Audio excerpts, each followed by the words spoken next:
Assalamualaikum warahmatullahi wabarakatuh. Berjumpa lagi dengan kami di channel Sajadah Kiai. Kali ini kami akan membahas Ibnu Majah, muhadis mufasir dari Qazwain. Aku tinggalkan untuk kalian semua dua hal, yang mana kalian tidak akan tersesat selagi berpegangan pada keduanya. Kitab Allah dan Sunnah Hadits Nabinya.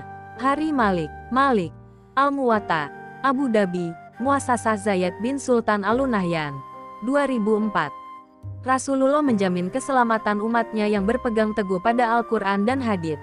Keduanya adalah dua sumber pokok syariat Islam. Orang yang ingin menguasai ilmu syariat, maka harus menguasai dua sumber tersebut, di samping sumber-sumber lainnya.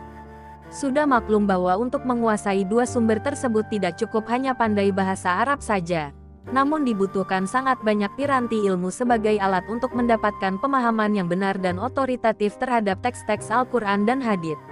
Hal ini sama sekali bukan hal yang mudah bahkan untuk sekedar dibayangkan. Di kota Qazwain, Iran, pernah lahir orang yang menguasai kedua sumber tersebut. Tepatnya pada tahun 209 H, seorang anak bernama Muhammad lahir dari ayah bernama Yazid. Anak tersebut di kemudian hari lebih dikenal dengan nama Ibnu Majah yang berarti anaknya Majah. Abdur Rasyid An-Nu'mani mengatakan bahwa ulama berbeda pendapat dalam menentukan siapa yang dimaksud Majah. Singkatnya ada tiga pendapat. Pertama, Majah adalah julukan ayahnya. Pendapat ini yang diikuti mayoritas ulama. Kedua, Majah adalah nama ibu Ibnu Majah. Ketiga, Majah adalah julukan kakeknya.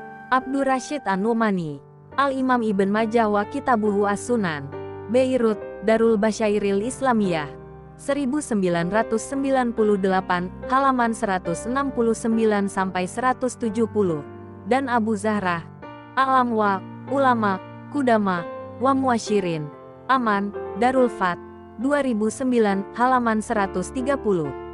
Mula-mula setelah menghafal Al-Quran, Ibnu Majah berguru di kota kelahirannya pada Al-Hafiz Ali bin Muhammad At-Tanafisi, seorang pakar hadits yang namanya dicatat oleh Az-Zahabi dalam siarnya sebagai tokoh akhir abad kedua Hijriah dengan gelar Al-Imam Al-Hafiz Al-Mutqin.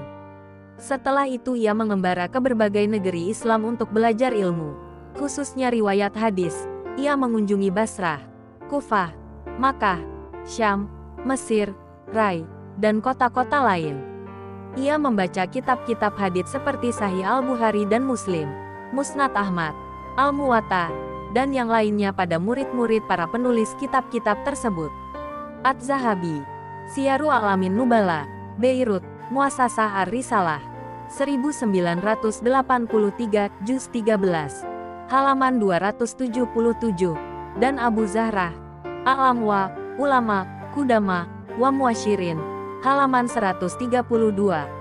Bukti nyata dari penguasaan Ibnu Majah terhadap Al-Quran dan Hadits adalah karya beliau berupa tafsir dan kitab As-Sunan. Menurut Ibn Katsir dalam Al-Bidayah wan Nihayah, tafsir Ibnu Majah tergolong kitab tafsir yang besar. As-Suyuti dalam Al-Itqan menyebut tafsir Ibnu Majah dalam kategori tafsir bil masur bersama tafsir At-Tabari dan yang lainnya. Tafsir Ibnu Majah berisi pendapat-pendapat para ulama tiga generasi awal, yakni sahabat Nabi SAW, tabi'in dan tabi'ut tabi'in. Sedangkan kitab hadits beliau, yaitu Sunan Ibn Majah merupakan salah satu dari 6 kitab induk Al-Kutubus Sittah. Meskipun para ahli hadits masih berselisih mengenai kitab apa yang pantas dimasukkan ke dalam kategori kitab induk setelah 5 kitab yang disepakati, apakah Sunan Ibnu Majah, Al-Muwatta, Sunan Ad-Darimi, atau lainnya. Namun tercatatnya kitab ini pada daftar nama yang diperdebatkan untuk masuk dalam kategori kitab induk saja sudah menunjukkan kualitas dari kitab ini. Setelah selesai menyusun kitab yang berisi kurang lebih 4.000 hadits ini, Ibnu Majah menyodorkannya pada Abu Hatim Ar-Razi, pakar hadits yang tidak asing lagi namanya bagi pengkaji ilmu hadits. Ar-Razi berkomentar, "Menurutku, jika kitab ini beredar, maka seluruh atau mayoritas kitab-kitab hadis yang selama ini beredar tidak akan diminati lagi. Dalam sunan ini hadits yang lemah sanadnya tidak sampai 30. Namun, komentar Ar-Razi tersebut disanggah oleh Az-Zahabi. Menurutnya, artinya, Ibnu Majah adalah seorang ahli hadits yang mencapai derajat hafiz nakid. Ia adalah orang yang jujur dan luas ilmunya. Yang mengurangi derajat kitab sunannya adalah hadis-hadis munkar dan beberapa hadits maudhu yang terdapat di dalamnya. Yang dimaksud Ar-Razi tidak lebih dari 30 jika benar Ar-Razi berkomentar demikian adalah hadis-hadis yang sudah tidak bernilai lagi. Adapun hadits lemah yang tidak bisa dijadikan dalil, jumlahnya jauh lebih banyak. Berangkali mencapai 1000 hadits. As-Suyuti, Al-Itqan fi Ulumil Quran Al-Hayatul Misriyah Al-Amahlil Kitab 1974 juz 4 halaman 242 dan Az-Zahabi Syiaru Alamin Nubala juz 13 halaman 278. Selain kitab tafsir dan sunan, Ibnu Majah juga memiliki kitab tarikh yang berisi profil para perawi hadits mulai dari generasi sahabat Nabi SAW hingga generasinya sendiri, dan berisi deskripsi tentang beberapa kota tarikh fir rijal wal amsyar. Sayangnya dari ketiga kitab besar tersebut tafsir, sunan, dan tarikh hanya kitab sunan yang bisa sampai ke tangan kita hingga sekarang. Ulama besar ini wafat pada bulan Ramadan 273 di tanah kelahirannya. Terima kasih telah menonton video kami.